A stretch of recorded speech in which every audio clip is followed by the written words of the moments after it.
Graças a Deus. Aleluia. Fizemos uma leitura em Êxodo, capítulo de número 25, de 1 ao 9, e mais propriamente dito, o versículo de número 8. Sabemos que o tabernáculo era, podemos dizer, uma tipologia do que a igreja ia ser no futuro. Quando a gente fala de que existe 3 santuários a qual o nosso Deus ele habita. Ele habitou na tenda móvel, ou tenda do testemunho, ou tabernáculo. Ele habita na igreja, que é o nosso templo a qual a gente estamos a nos reunir, e também a nós mesmos, que nós somos templo e morada do Espírito Santo, não é? Então nós vamos falar acerca do tabernáculo. Falamos um pouco na doutrina anterior sobre os móveis e o utensílio desta casa, desse tabernáculo, a qual assim Deus ele realizou um projeto para que hoje fosse a igreja. Quando a gente analisa o maior homem que já viveu, Jesus, a qual sofreu naquela cruz do Calvário para trazer, através da encarnação e crucificação, assim podemos dizer, tudo que faltava no projeto glorioso de Deus para com a sua igreja, naquilo da união entre o homem e Deus. Quando eu vejo o tabernáculo, todo mundo sabe que Deus ele separa Abraão, ou Abrão, como melhor dizendo, para uma terra, e ele pediu que ele saísse, ele e a sua família, para um lugar que mostraria, e saísse daquela terra dos caldeus. E a gente sabe que dali começava o povo de Deus, ou Israel, começar a nascer.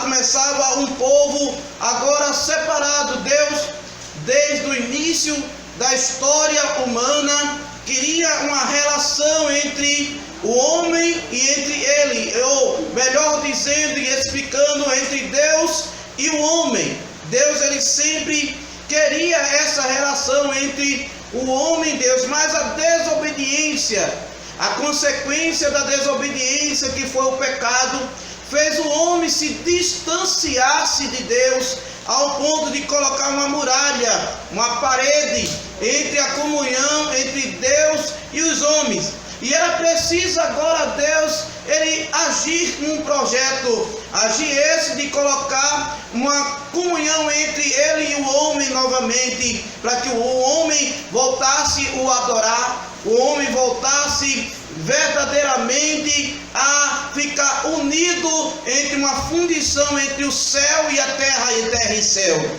E começamos a ver que agora Deus ele começa a separar Abraão e disse a ele que nasceria dele uma grande nação. Ele seria um pai da multidão e mudou seu nome para Abraão, que significa pai de uma grande multidão, e podemos dizer o nosso pai da fé. E começou ali, veio a Isaac, e a gente posteriormente veio Jacó, e de Jacó veio as 12 tribos de Israel. Mas o povo estava aprisionado no momento de que ele crescia. E aconteceu que agora no Egito, e todo mundo sabe a história de José, e adiantando a história, Deus chama Moisés no meio de uma sarça, e no meio daquela sarça começa a dar os oráculos de Deus acerca de um povo diferenciado, a qual ele escolhera. Quando Deus ele escolheu um povo, eu começo a tipificar já daí, que ele escolheu um povo da terra para ser diferenciado, para adorar e louvar e engrandecer o nome dele.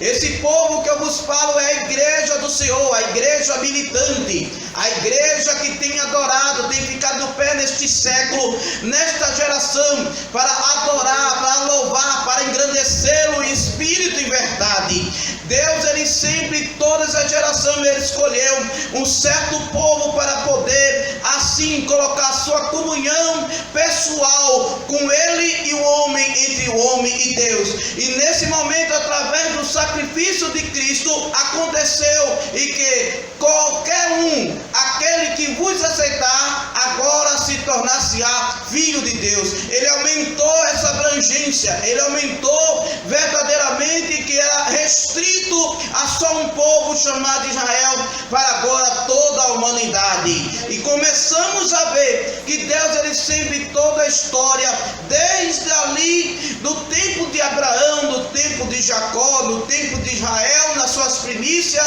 no seu momento primitivo, Deus, ele sempre tem colocado planos para ficar junto ali da humanidade, junto do homem, trazendo e quebrando todas as barreiras, todas as muralhas que vêm colocadas por Satanás, mas Jesus, ele tem derrubado todas para que a gente possa ter comunhão com ele. Quando a gente vê isso, e a gente vê que o povo agora vai para o Egito, o povo fica cativo lá no Egito, e agora Deus manda Moisés, e Moisés vem ao mandado de Deus. E quando Moisés vem ao mandado de Deus, pede para libertar o seu povo, e todo mundo sabe, vê o mar vermelho. Deus abriu o mar vermelho, o povo passou peixudo, e agora o povo estava no deserto. Povo esse que estava recebendo maná, recebendo água, recebendo cordenizes, recebendo da parte do Senhor tudo o que precisava, e até as alparcas e as sandálias e até as roupas não se desgastavam, porque Deus supria toda a necessidade daquele povo. E eu começo a analisar de que agora Deus queria algo mais com aquele povo.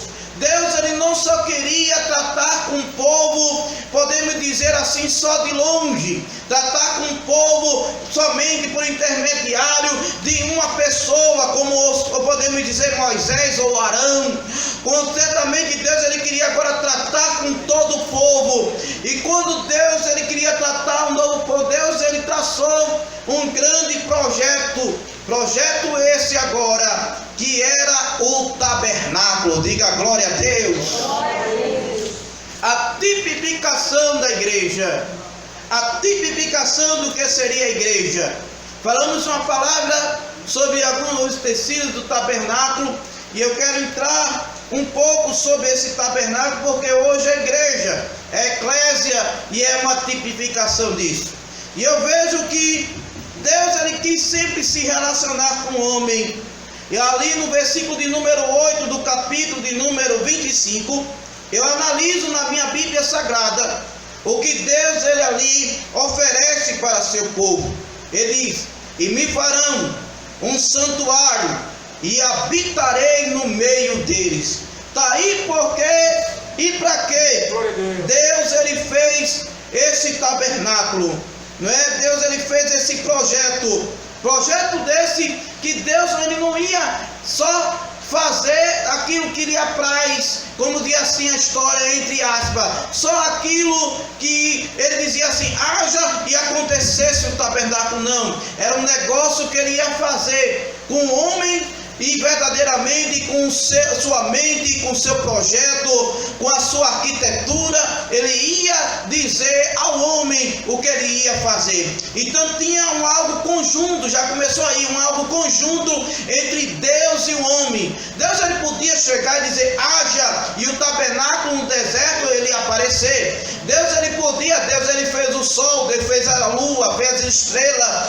Deus fez o mar, Deus fez tudo, só disse a sua palavra, haja, e aconteceu.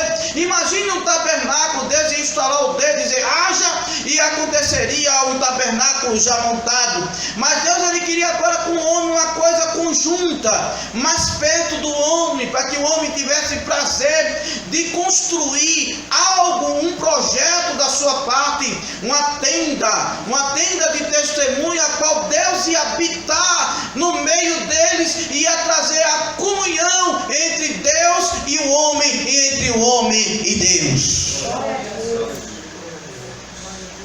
Quando a gente fala sobre esta expressão deste versículo 8, a gente faz uma interrogação no nosso coração e ela tem que ser respondida. Vale a pena lembrar os irmãos e um dos maiores homens que assim eu reconheço foi o missionário, ou os missionários Daniel Berg e Gunnar Wingren. 2 missionários suecos que trouxe a doutrina da Assembleia de Deus no Brasil, usados por Deus para trazer um grande avivamento no Brasil. A Assembleia de Deus hoje ela existe porque 2 homens se puseram em fazer a obra de Deus. E um desses homens, chamado Gunnar Wingren, ele fez uma monografia. Eita, irmão, agora o Senhor falou uma palavra. E o que vem ser monografia? Monografia é quando alguém está cursando na faculdade, em uma escola, ele faz uma pesquisa na frente dos professores para mostrar que ele está entendido daquele assunto para pegar o seu diploma, o seu certificado.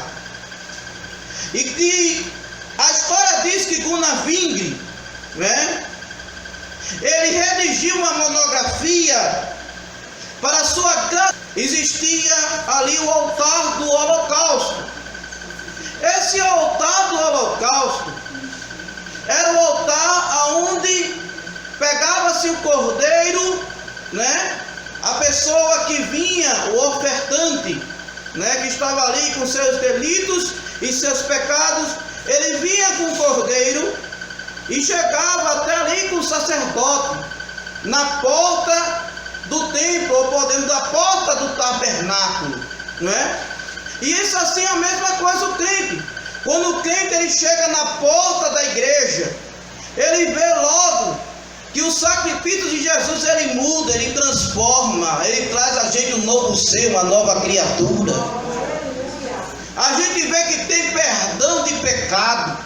A gente vê que tem verdadeiramente alívio para os nossos ombros, para a nossa alma. Por isso que a palavra diz: vinde a mim todos que estão cansados e oprimidos, que eu vos aliviarei. Então quando a gente entra na porta, a gente vê que o Cordeiro de Deus que tirou o pecado do mundo, Jesus, ele está tirando o nosso fardo, aquilo que os nossos delitos e nossos pecados a gente tinha, ele está jogando no mar do esquecimento, e agora a gente passa a ser uma nova criatura na presença dele. Não tem pecado que Jesus não apague, porque o sangue de Jesus purifica o crente de todo pecado. Então quando ele entrava na porta com o cordeiro, e assim com o sacerdote, ele via o cordeiro sendo levado para esse altar que ficava logo com o primeiro tecido, o primeiro móvel, né? Quando a gente pega na porta, um pouco assim à esquerda, ou de frente ele ficava. E assim o sacerdote vinha, amarrava o cordeiro, imolava o cordeiro, né? Tratava o cordeiro, né? Porque não era tudo que o cordeiro tinha que o sacerdote oferecia a Deus, mas oferecia a Deus o melhor do cordeiro, a melhor gordura, o melhor que existia daquele cordeiro, que já era perfeito, sem mancha, macho, do jeito que Deus pedia, bem tratado, bonito, que alguém olhava, rapaz, que cordeiro, né? Que cordeiro. Mas ali sacrificava para Deus, e ali o sacerdote tratava e pegava o melhor da gordura, e ali o holocausto, que era, podemos dizer né? Uma churrasqueira, e ali o fogo vinha e queimava ali o sacrifício. Logo assim, um pouco adiante, havia o que a gente chama de pia. Essa pia era era ali colocada para que o sacerdote e aquele que estava ajudando o sacerdote lavasse as mãos e os pés, porque Deus é santo e Ele exige a nossa santidade. Nós temos que estar lavado. Lavado significa purificado, purificado significa limpo. O sacerdote teria que estar limpo para fazer o sacrifício ali, através do altar do holocausto, não é? Então a pia era colocada ali para lavar as mãos e os pés do sacerdote. Agora a gente olha que dentro deste tabernáculo, dentro dessa cortina, aqui ficava no lado de fora o altar do holocausto e a pia, existia podemos dizer, uma tenda sobre tenda. Analise comigo, irmão. É como se tivesse um muro aqui bem grande. Esse templo está aqui. E um muro bem grande, bem extenso. E lá na frente existia o altar e a pia. E agora o templo. Antes de a pessoa entrar na tenda, existia o altar do holocausto, a pia e agora uma tenda.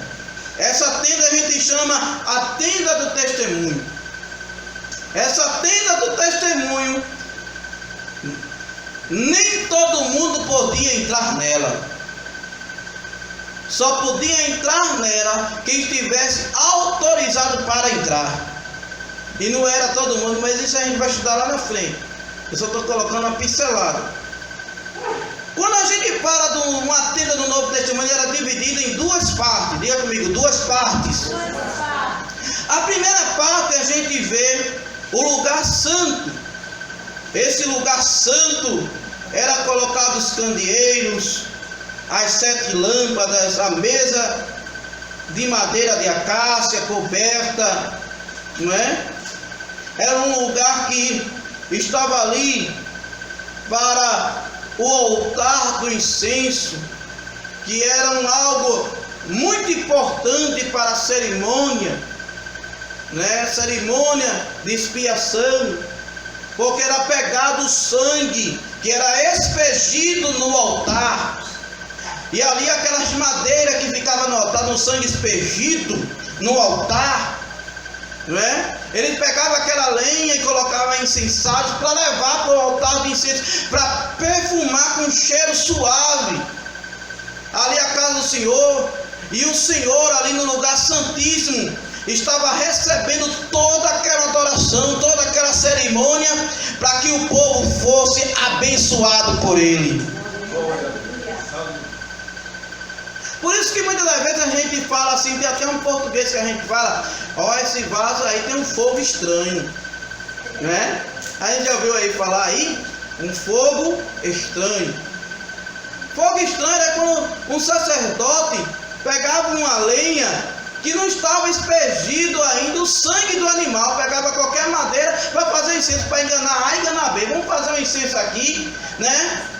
Diferenciado, sem precisar do sangue expegido do cordeiro, nada. Vamos fazer aqui, né? Um mistério. É assim que acontece também. É um fogo estranho mesmo. Tem gente que tem fogo estranho, mas Jeová vai converter esse fogo estranho e vai colocar fogo no altar.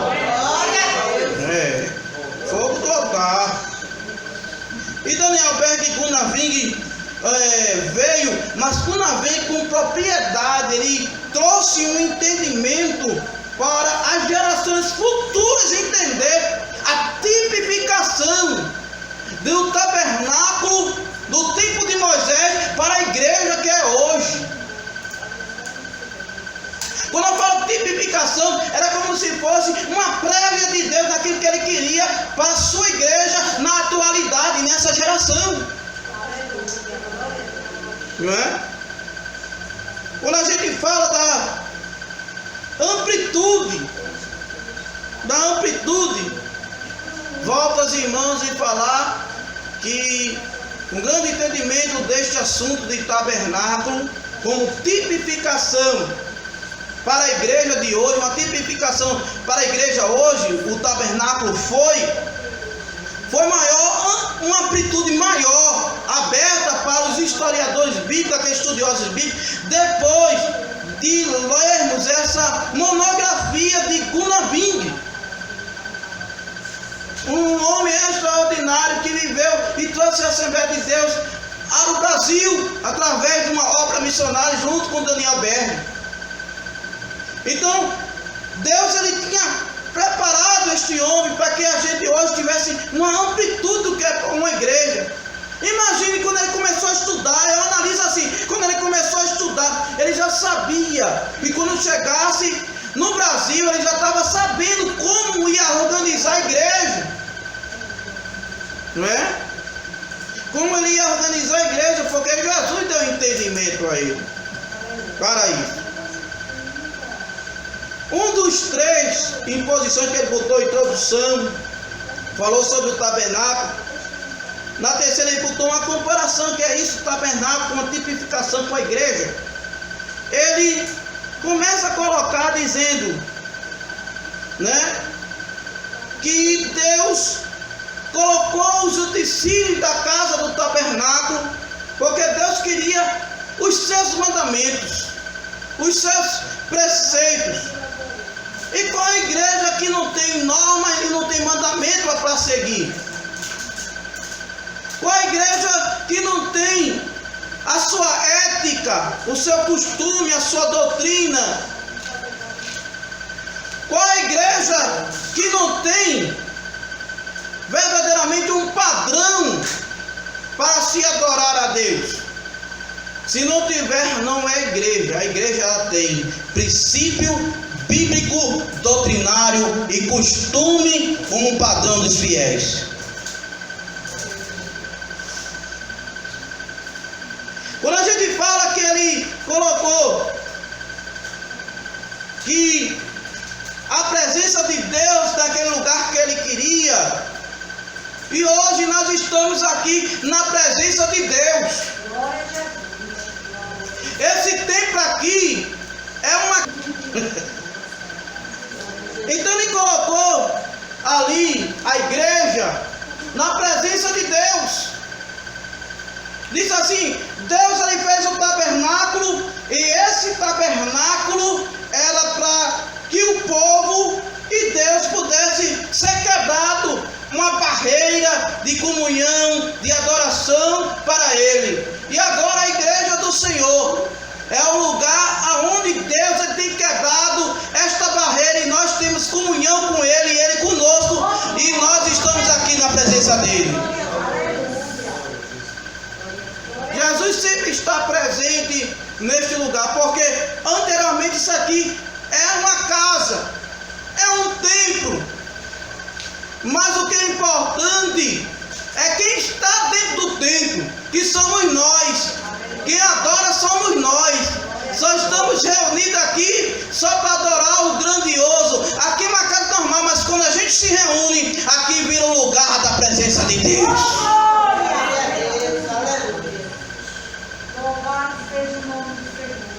Ele continuando, e ele falando na sua monografia, no meio de muitos espectadores, professores entendidos, ele dizia: essa bacia a qual está o sacerdote lavando hoje tipifica a igreja da atualidade, é o batismo nas águas, que quando o crente ele se converte, quando o crente ele aceita Jesus, passa pelo discipulado, um melhoramento daquilo que ele passa a ser conhecedor. Porque discipulado, irmão, isso não é bíblico, de passar por um discipulado para poder descer nas águas.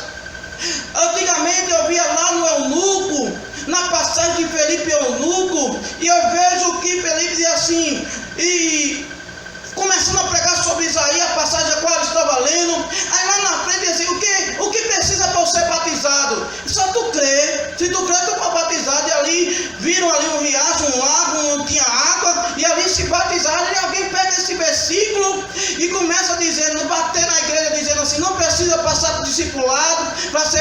batizado. É verdade, entre aspas. Mas uma coisa, ser batizado nas águas é uma coisa séria. Ser membro de uma igreja é uma coisa séria. Tomar Santa Ceia é uma coisa séria. Por isso que tem que ser um membro, mas o membro tem que saber o que é o corpo de Cristo e o que é o suco da vida e da qual da Santa Ceia. O crente tem que saber o que é ser um membro da igreja, antes de ser membro da igreja. Então, tem muitas coisas que aconteciam anteriormente na igreja, que o crente se convertia, queria me batizar nas águas, mas pegava do pão, tomava do vinho e não sabia nem o que era. Não sabia nem o que estava se passando aí. Temos igrejas aí lá de fora, no nosso Brasil, igrejas lá de fora, no nosso Brasil, que não tem esse negócio de passar por discipulado, de aprender Bíblia, um tempo de aprender como é os cultos, para que é, e acontece que a dificuldade é grande, a pessoa está pegando o pão lá, mas não sabe qual é ali o poder e o objetivo de pegar aquele pão e cear juntamente com a igreja. Aí onde que está? Que nós estamos aqui dentro de um tempo, mas que um culto com objetivo, um culto de objetivo naquilo que a gente sabe, porque o culto é racional. O culto é racional, a gente tem que saber o que a gente está cultuando e como a gente está cultuando, como a gente está adorando, porque aqui não deixa de ser um lugar santo, um lugar santo, um lugar santo. Então ele queria mostrar ali que através daquele lavatório também simbolizava o batismo nas águas, naquela monografia extraordinária em 1909, mais de um século atrás. Ele já falava com grande propriedade nessa tipificação. A gente vê que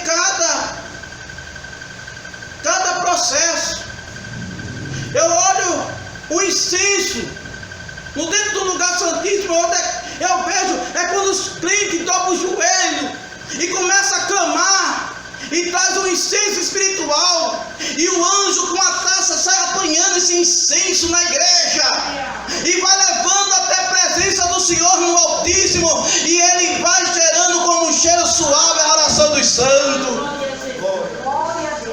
Veja se não é uma tipificação. Jesus, ele morreu na cruz, aí purificou nosso pecado, agora somos lenha acesa na presença dele. Aí vem para a igreja, dobra o joelho, começa a orar, começa a buscar, começa a apresentar, aí começa a trazer aquele incenso espiritual. O anjo passa com a taça e começa a apanhar o incenso, e agora leva até a presença do Altíssimo. Querubim, saia da frente, porque que vinha aí é o anjo da taça com a oração do justo. Oh, aleluia, glória a Deus. A tipificação da igreja. Aqui no lugar santíssimo é onde está a palavra.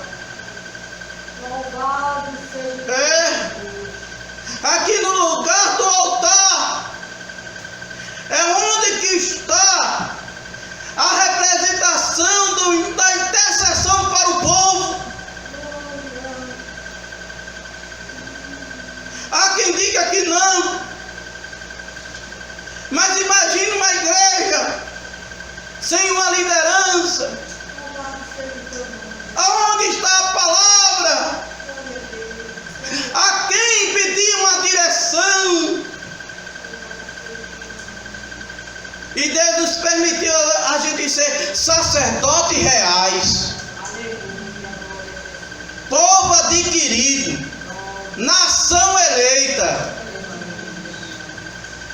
Isso que é extraordinário.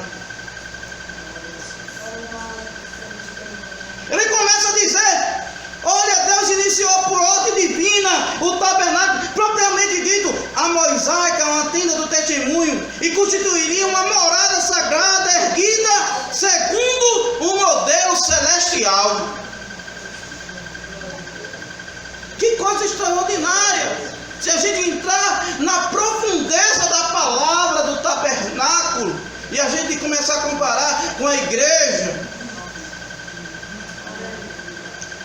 explicar aquilo que Deus ele queria lá na frente, como a igreja ia se organizar.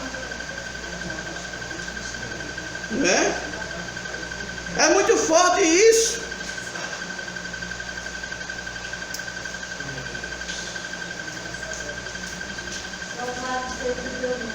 Que Deus ajude. Que Deus abençoe a sua igreja. Para resumir, o tabernáculo e os utensílios da casa do Senhor era uma tipificação da igreja hoje.